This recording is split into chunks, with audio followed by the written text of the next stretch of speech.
Oh man, it's been a while. So there's a couple things I want to address. I just kind of hopped on here on a random tip, and my purpose today is to kind of do an update and to kind of speak some affirmations into existence surrounding the situation around the world, especially here in the United States, and what we as brown skinned and dark skinned people can do about it specifically, because that's the type of time I'm on, you feel me? And I had an Instagram a while ago that had like 2.5K followers. I was on my way to 3K. I was doing decent. I was interacting with a lot of people. I was putting out lives every now and then. I was uploading content regularly. And of course, it got shut down. And the shutdown was over some bull crap. You know how they do it, man. But we're not going to dwell on that. But let's be wary of the fact that basically this world is in a phase where the so-called powers that be are perpetrating at a all-time high, and they doing it more blatantly than they had did it before, and they simply just pushing the stuff forward. So where do I even start? Let's start with Russia and Ukraine, because obviously that's like the big topic and the talking point in everybody's household right now. So let's start with them. Let's think about the fact that, oh man, I could just go down the list. Where do I even start, man? Look, let's first consider the fact that the Ukraine is one of the largest money laundering centers in the world, okay? This is fact. Let's look at the fact that the Ukraine is one of the largest centers for pedophilia. Let's look at the fact that a couple days ago, multiple videos of you.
As far as I know, it's of conquer. Even look, let's first consider the fact that the Ukraine is one of the largest money laundering centers in the world. Okay, this is fact. Let's look at the fact that the Ukraine is one of the largest centers for pedophilia. Let's look at the fact that a couple days ago, multiple videos of you.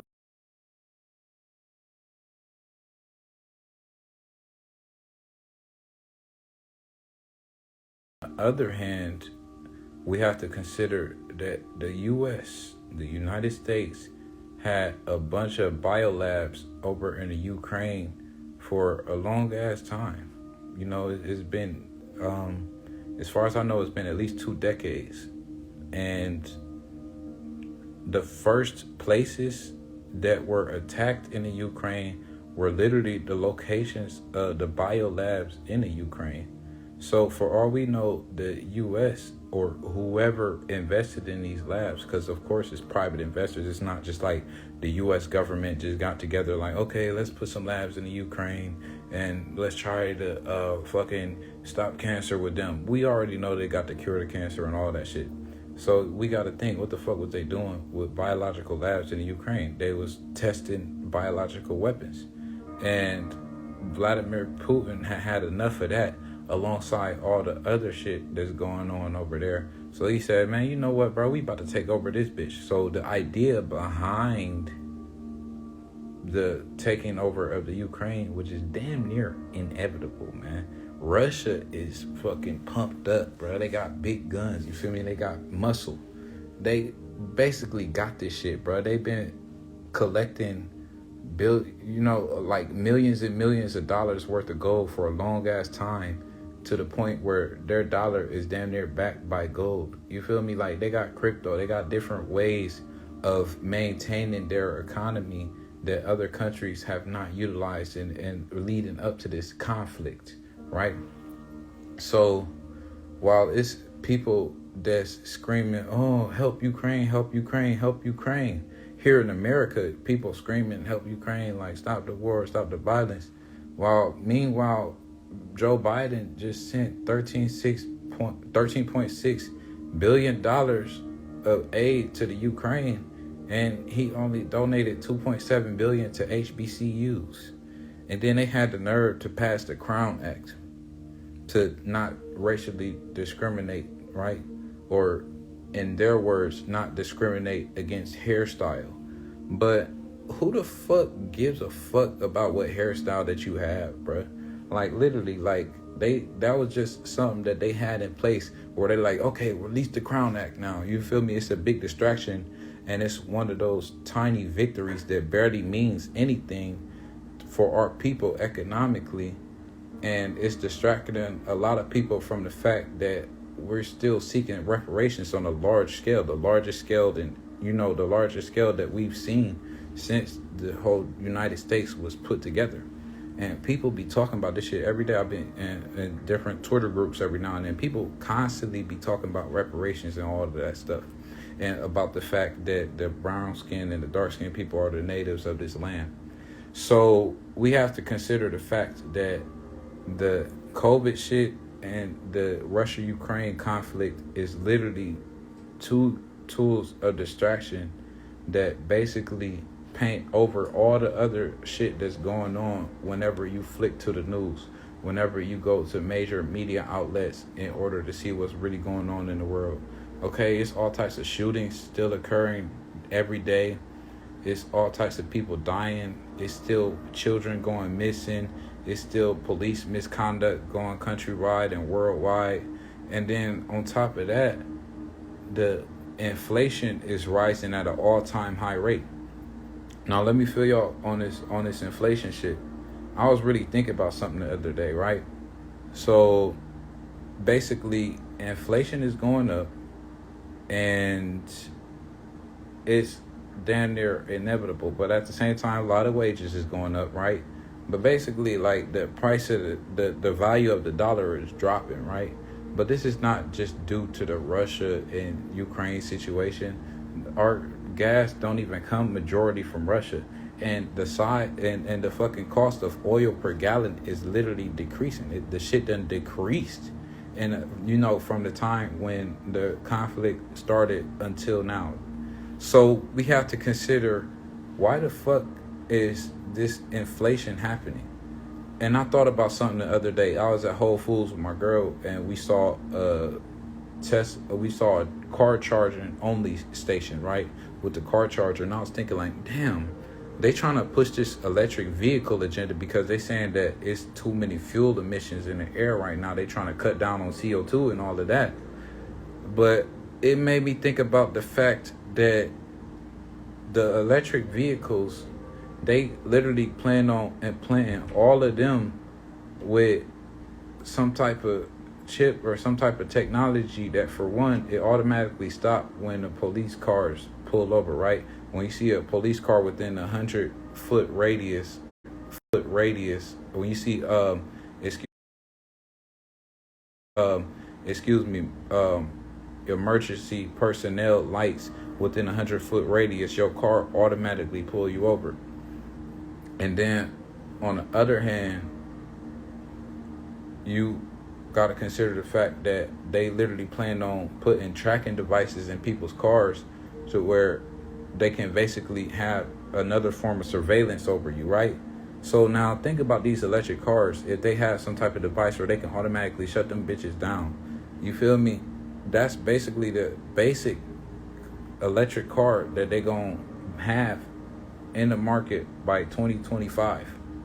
Now, you know what I'm saying? And so right now, with these gas prices going up, it's a lot of people that's literally off top. They switching to electric vehicles, or in their mind, they thinking, okay, if this inflation keep going up, if these gas prices keep going up, then eventually I'm gonna have to get an electric vehicle. Like, that's what a lot of these people is thinking right now.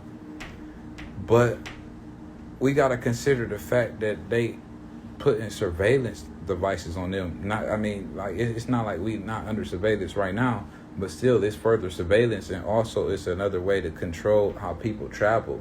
Okay, if you able to control the travel, then you can seclude people to certain spaces if anything happens. And with the way shit is going right now, it's a lot of different shit that can happen, depending on how this shit go with the Russia-Ukraine shit, and depending on if motherfuckers want to try and attack us using the internet, or if somehow these CMEs, or basically these emissions, these big ass solar flares from the sun, might just knock out some power grids, because that type of thing is going on. The ozone layer is thinning, and there's a bunch of radiation from the sun that's pushing through into the atmosphere, and it's a lot of stuff that's changing.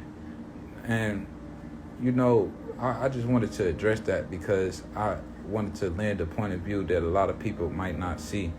So there's that. And then what else did I want to discuss? Like, just briefly before I get off of here. I got shit to do. But let's see. I talked about the Ukraine-Russia conflict. I talked briefly about like the sun and shit. And I'll get into the sun and the electric grid and the power grid. I can get to the spiritual stuff later. That brings me to the fact that by this Russian-Ukraine thing going on, by all these shootings going on, by crime rates rising all over the United States in the last year due to the police getting defunded, it's a lot of sacrifice going on. And it's on some last minute shit. Like, a lot of these people know that they don't have too much power left, and they know that they handing us the power. By us, I mean brown and dark skinned people. They want to fuck it up one last time. So it's a lot of stuff that's being hidden from us because they want us to be in the dark by the time that this power transitions into us. And I believe that's where the new world order comes in, because basically right now it's a bunch of people that was fucked up in the past, and they was living so nicely. They had all this material stuff that they wanted, and they was able to have all this stuff in their grasp, and they prioritize all these material things for a while. But now survival is more important than that. And people that have a good scope of the general world view, they can see that we running out of supplies, that the soil is turning into sand, that the earth is literally becoming a desert. They can see that it's all types of conflict and turmoil occurring. They can see that the shit is getting split into two as far as who wants to do long-term good stuff that benefits all life, and who just wants to live willy-nilly and just do what the fuck ever and possibly die in the next 5 years because there's going to be limited resources in a toxic environment that they swimming in. So the shit is being split into two amongst other things. And the people that's trying to make stuff happen, they getting stalled out, man. They getting stalled out, and they getting shadow banned, and their word is being blocked from reaching the masses because the so-called powers that be, and really they not the ones that's powerful, but they really the influencers that be, these people that influence politics and economics and business and the social sphere and entertainment and all that type of stuff. These people are losing power, so they gathering together in these groups, and they saying, bro, how can we hold on to this as long as possible, or how can we try and figure out a way while we distract them? That's what this Ukraine-Russia shit is about. That's what the COVID shit was about.